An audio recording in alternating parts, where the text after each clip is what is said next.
Désormais, lorsqu'on parle de la littérature policière, on fait généralement une distinction entre le roman policier du Nord, celui de Suède, de Norvège et d'Islande, et le roman policier méditerranéen.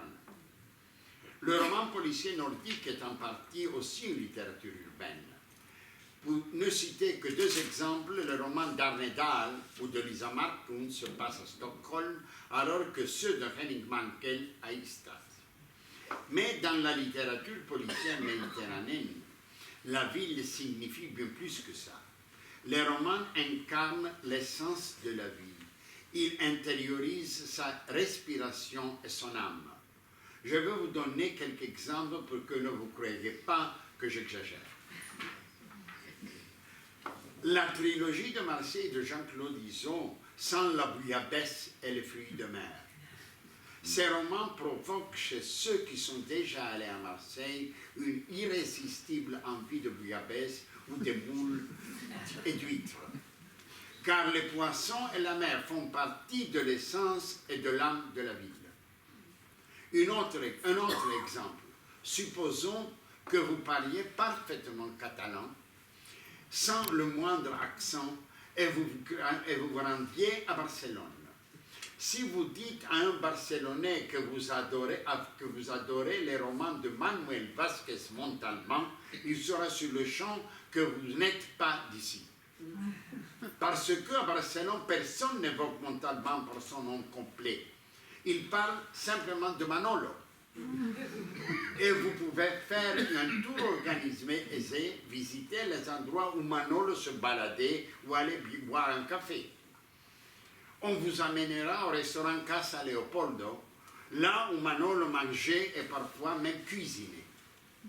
La patronne Rosa vous parlera de lui pendant des heures, vous racontera comment il appelait pour dire « Rosa, ce soir je viens manger avec des amis » et comment il dictait le menu. Ou lorsqu'il disait « Rosa, ce soir je viens cuisiner pour des amis ». C'était en effet un cuisinier exceptionnel.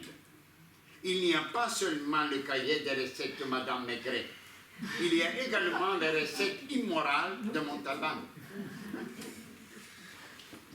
Car la deuxième caractéristique du roman policier méditerranéen, c'est la cuisine. Une fois encore, Simenon était précurseur à ce titre. Madame Maigret cuisine beaucoup et très bien. Mais plus généralement, on mange beaucoup dans tous les romans policiers méditerranéens. Certes, tous les détectives ne sont pas d'aussi bons cuisiniers que Pepe Carvalho, le détective de Montalbán, mais tous aiment manger. Le commissaire Montalbán, le héros d'Andrea Camilleri, que vous connaissez peut-être par la série télé du même nom, mange volontiers et beaucoup. Une de ses réactions typiques, même lorsqu'il y a urgence et qu'il doit tout de suite partir en intervention, est de dire « mais d'abord, mangeons ». Puis il entre dans la trattoria d'Enzo où on le sert. Lorsque je lis les romans de Henning Mankell et de Ian Rankin, je me demande toujours comment leurs héros, Wallander et Rebus, peuvent vivre des sandwichs, des pizzas et de bière. Je n'aime plus de pizzas. Elles n'ont plus de goût, où que ce soit dans le monde. La prédilection des détectives et des policiers méditerranéens pour la cuisine est liée au raffinement du goût de leur auteur. Ils appartiennent tous à une génération pour laquelle bien manger était un rituel quotidien. Ils ont grandi dans des familles où la mère était femme au foyer. Et la fierté d'une femme au foyer était immanquablement la cuisine. Les familles étaient souvent pauvres, mais la nourriture excellente. En Europe centrale et du Nord, l'émancipation des femmes s'est imposée bien plus tôt. Les femmes ont quitté le foyer pour aller travailler. Ce fut une bonne chose pour les femmes, mais une mauvaise pour la nourriture. Au Sud, c'est arrivé bien plus tard. Les femmes sont longtemps restées à la maison. Ce fut une mauvaise chose pour les femmes, mais une bonne pour la nourriture. Laissez-moi illustrer cela avec un exemple tiré de mon propre travail. Mes lecteurs savent déjà qu'Adriani, la femme de mon commissaire, prépare des succulentes tomates et poivrons farcis. Ce plat était une perle de l'art culinaire de ma mère. Quand je me suis creusé le méninge pour savoir quel allait être le plat préféré du commissaire Jarritos, ce sont les tomates et poivrons farcis qui me sont venus à l'esprit. Il n'est pas entièrement exact que le roman policier européen moderne, en tant que littérature urbaine, s'est inspiré du roman policier américain, comme je l'ai affirmé précédemment. Les origines de cette tradition sont bien plus anciennes et remontent au roman bourgeois du XIXe siècle. Paris vibre dans Les Misérables de Victor Hugo et plus encore dans Notre-Dame de Paris. Londres vibre dans un roman de Charles Dickens, pour me limiter à ces deux exemples. Pour ces auteurs, il ne s'agit pas seulement de dépeindre le Paris ou le Londres de l'époque, mais bien plus de décrire la réalité sociale de ces villes. Le roman policier moderne s'inscrit parfaitement dans cette logique. Il s'est petit à petit mué en roman sociopolitique. Cette tendance a débuté dans les années 60 avec les romans siciliens de Leonardo Sciascia. Dans ses livres, Sciascia analyse les implications de la mafia avec les politiciens locaux et leurs conséquences tant sur le système politique dans son ensemble que sur la société. Pourtant, le point de bascule a été 1989. L'effondrement des régimes communistes a provoqué un véritable boom de la circulation de l'argent sale en Europe. Les États de l'ancien bloc soviétique sont passés d'un régime dirigé par une nomenclature de partis à un système tenu par une nomenclature mafieuse. Deux œuvres décrivent très bien cette réalité. Le premier est mondialement connu. Il s'agit de Gomorra de Roberto Saviano. Ce dernier utilise Naples et sa région comme modèle de structure mafieuse. Il existe un second livre, moins connu celui-là. C'est l'ouvrage d'un journaliste britannique, Misha Glenny, qui s'intitule McMafia au cœur de la criminalité internationale. Si Misha Glenny considère que le phénomène tire son origine de l'effondrement des régimes communistes, il accorde un poids particulier à la guerre civile yougoslave et à ses conséquences. Selon lui, c'est avant tout l'embargo sur le pétrole imposé à la Serbie qui a eu des conséquences dramatiques. Alors que les pays de l'ex-Yougoslavie se faisaient la guerre sur le terrain, les mafias de ces pays ont secrètement collaboré pour approvisionner la Serbie en pétrole. Cela a permis à la mafia d'acquérir un grand pouvoir financier, de se développer et de renforcer sa base. L'auteur décrit le crime organisé moderne comme une sorte de route de la soie qui commence dans les Balkans et rejoint l'Asie en passant par la Russie et le Caucase. Et Misha Glenny sait de quoi il parle. Il était correspondant pour la BBC à Belgrade pendant la guerre de Yougoslavie. Comme vous pouvez l'imaginer, la majeure partie de cet argent a fructifié et circule désormais dans l'économie normale. C'est une autre raison pour laquelle le roman policier moderne a choisi les villes comme cadre. Revenons à Athènes. Lorsque je suis arrivé à Athènes pour des raisons linguistiques, je ne pouvais pas m'imaginer que 30 ans plus tard, j'utiliserais la ville comme décor dans mes romans policiers. Athènes est une ville d'accueil de population. Le problème est que, comme presque tout en Grèce, ces migrations se sont faites dans le mauvais sens, de haut en bas. Lorsque le roi Othon Ier de Grèce a proclamé Athènes capitale du royaume, la ville comptait 12 000 habitants. Ils habitaient tous au pied de l'acropole dans l'actuel quartier de Plaka. Par rapport à Thessalonique, Athènes était alors quasiment un village. Les premiers arrivants étaient des nobles, le roi Othon et sa cour. Ensuite, c'est allé en descendant. La deuxième vague d'immigration est arrivée pendant les années 50. C'étaient les Grecs qui quittaient leur village en ruine après la guerre civile et qui s'installaient à Athènes pour avoir une chance de survie. La troisième vague a débuté pendant les années 90 et n'est pas finie encore.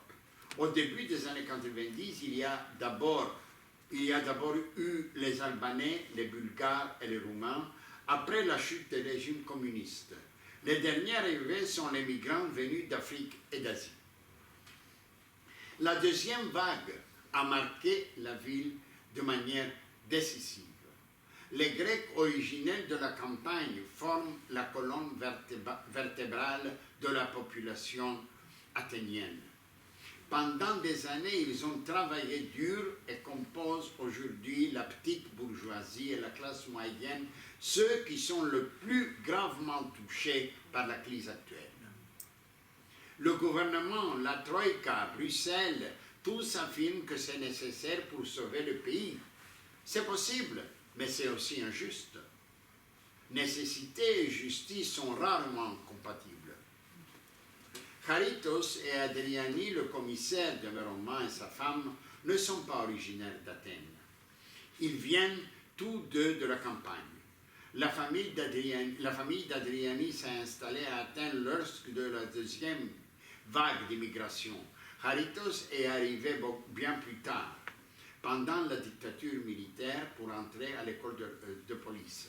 Fils d'un officier de gendarmerie, il voulait quitter son village. Issu d'une famille pauvre, il n'avait donc d'autre choix qu'à l'école de police. Car à l'école de police, excusez-moi, il pouvait non seulement étudier, mais aussi loger gratuitement à l'internat. On me demande sans cesse si Charitos est mon alter ego. Non, Charitos n'est pas mon alter ego, même si nous avons un point commun, notre regard sur la vie et sur les hommes. Charitos porte le même regard que moi sur la vie et sur les Athéniens, distancés et ironiques. Cela s'explique entre autres par le fait qu'aucun de nous deux n'est originaire d'Athènes. Ma fille me dit souvent « J'en ai assez d'entendre tes blagues sur Athènes et les Athéniens, puis de les lire dans tes livres dans la bouche de Charitos. Tu dois trouver autre chose. »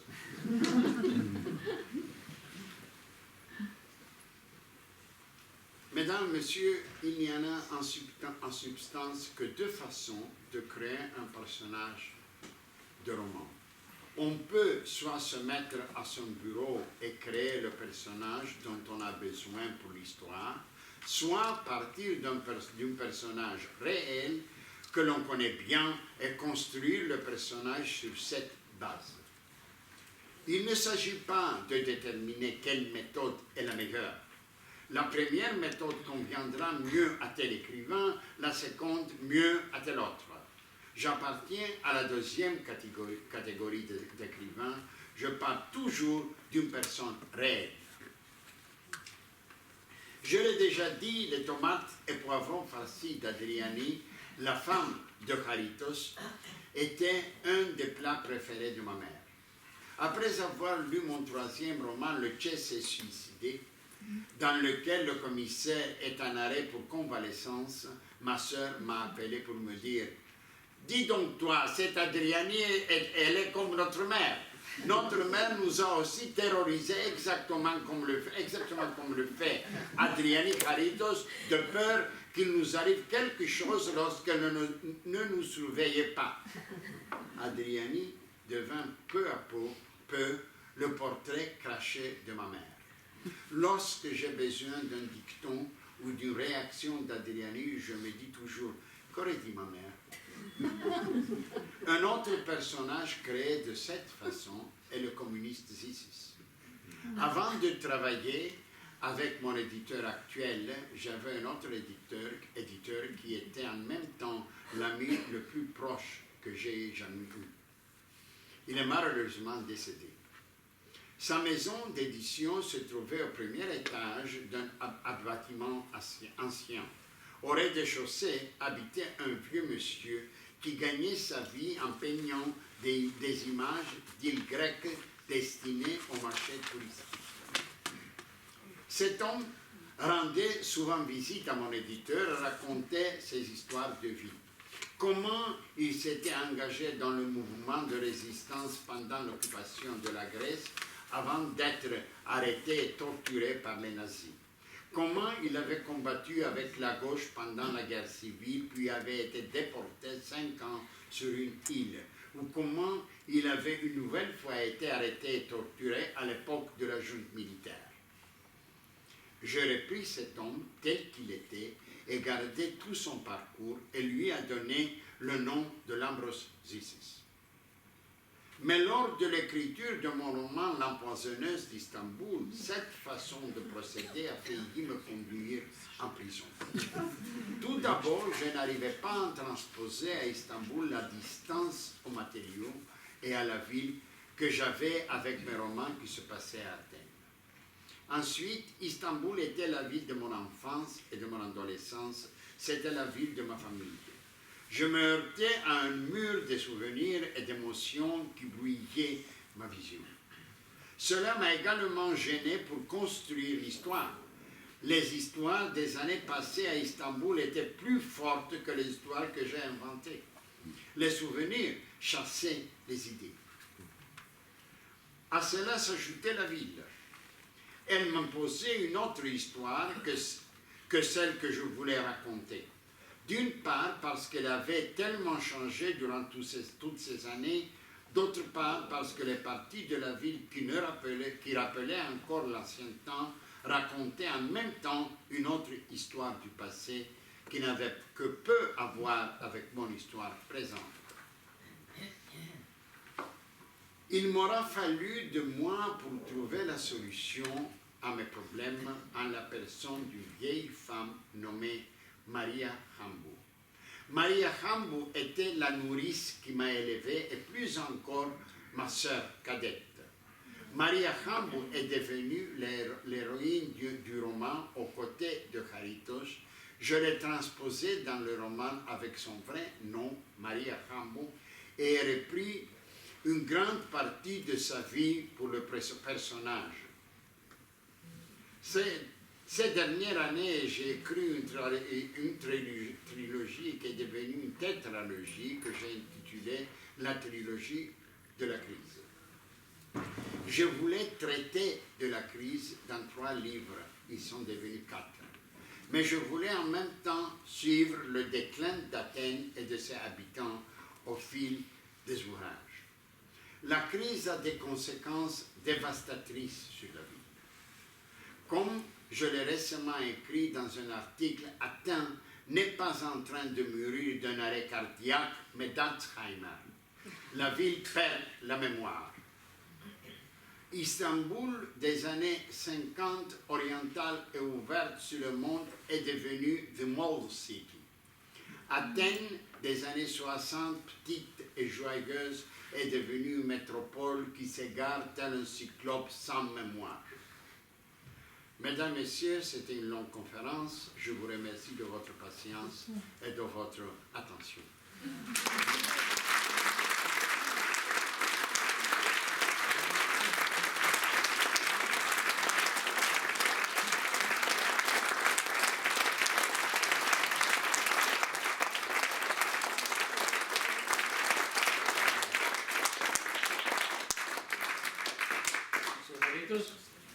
Je suis un peu déçu. Il n'est pas là.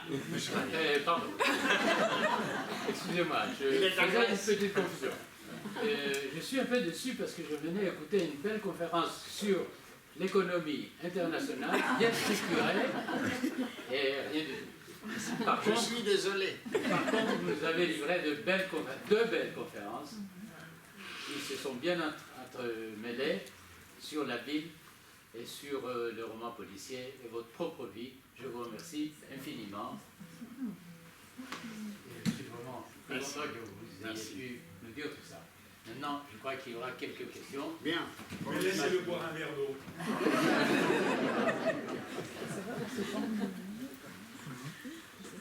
Alors s'il y a des questions, j'essaierai de passer la parole. Quelques questions quand même après cette magnifique conférence. J'ouvre la possibilité aux gens qui veulent poser des questions d'y aller. Oui, madame. Oui, moi je voulais vous demander, parce que, disons, dans les romans qui se déroulent à Istanbul, bon, on ressent qu'il y a une différence par rapport, il y a beaucoup moins d'ironie, je trouve, par rapport à ceux qui se déroulent à Athènes. Mais je me demandais aussi s'il y avait une sorte de Heimweh,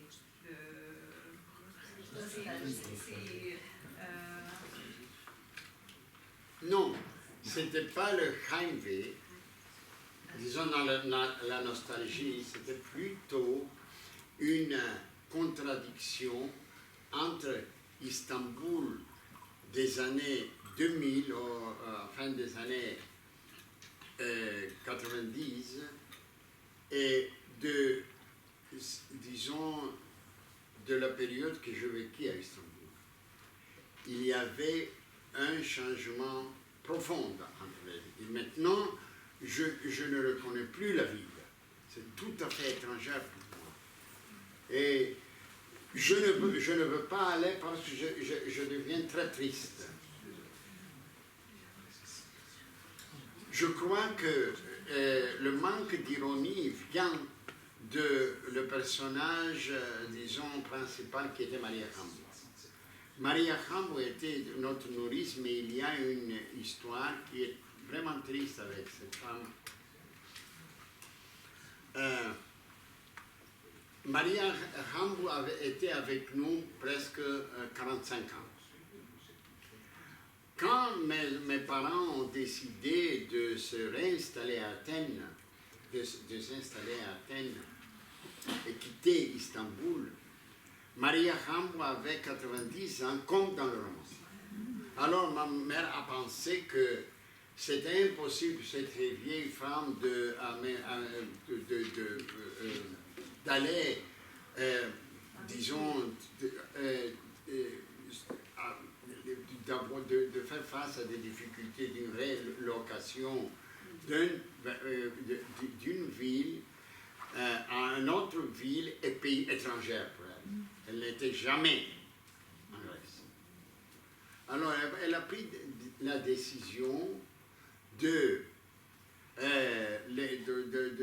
l'amener dans une chambre seule dans l'hôpital de la minorité grecque à Istanbul. Mais Maria Hambo était vraiment, disons, dans une situation très triste. Elle ne parlait jamais. Elle a vécu son dernière année avec la nostalgie de notre famille. Et c'était vraiment une situation tragique aussi pour ma mère, parce qu'elle disait toujours, j'ai fait une grande erreur. C'était pas... vous avez laissé Maria Hambo là-bas à Balıklı. À Balıklı, voilà. Et puis, quand j'ai eu l'idée de Maria, j'ai dit, maintenant je peux faire quelque chose pour Maria. Alors, il n'y avait pas, disons, des possibilités ou même, disons, d'un trajet pour utiliser l'humeur. C'était impossible. Vous savez, c'était une triste histoire. Et même le roman raconte une triste histoire. Son histoire personnelle. Elle n'était pas une assassine, mais quand même, disons, une grande partie de la biographie, de sa biographie, est dans le roman. Merci. Je vais parfois devoir couper la parole, malheureusement, puisque nous sommes nombreux, mais s'il y a d'autres questions, c'est volontiers. Oui, monsieur? Pourquoi Kharitos lit le lexique avant de dormir? Pourquoi il lit le lexique avant de dormir? Plonge dans le Je dictionnaire. crois que j'ai déjà expliqué la raison. Parce que moi, je suis traducteur. Il n'existe pas un traducteur qui n'aime pas les dictionnaires. C'est impossible. Donc c'est pour Kharitos. Il doit trouver un autre boulot, pas ceux d'un traducteur. Alors, parce que j'aime beaucoup les dictionnaires, vraiment. Alors, quand je pensais, il y a donné une, disons, aussi une côté du caractère étrange aux policiers, j'ai décidé pour, disons, les dictionnaires. Autre question? Comment est-ce que vous avez pu vivre autant de choses différentes, difficiles, et puis être bien aujourd'hui? Excusez-moi. Je trouve magnifique. Merci, c'est très gentil. Avec votre Je partirai demain de Lausanne avec le meilleur souvenir. Merci.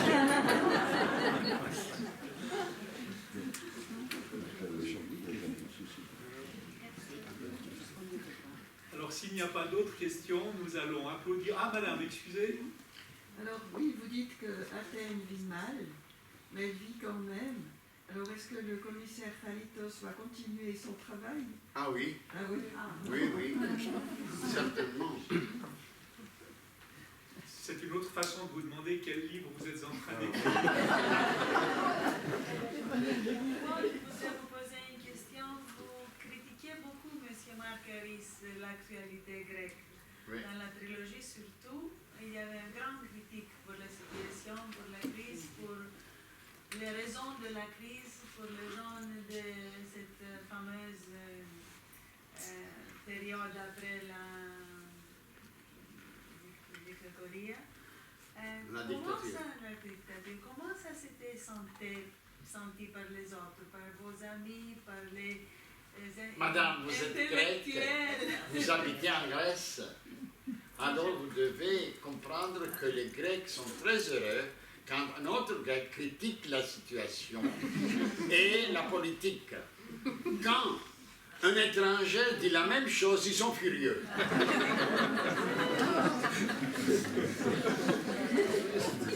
C'est ce qui arrive à Adriani qui défend sa fille quand le beau-fils et la belle famille l'attaquent en disant « Mais non, il faut travailler autrement ». Alors je vous remercie d'avoir assisté à cette conférence si nombreuse. Je vous rappelle qu'elle était organisée par les Amitiés gréco-suisses et par Estria. Nous avons un site, il faut le consulter. Et s'il y a des gens qui veulent nous rejoindre et s'inscrire dans nos associations, c'est très volontiers. C'était la petite partie publicitaire. Merci à vous.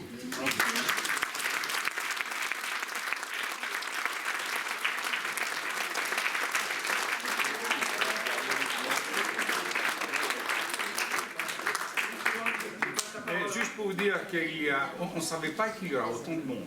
Alors, il y aura un café par personne et un. Alors, c'est juste au marathon.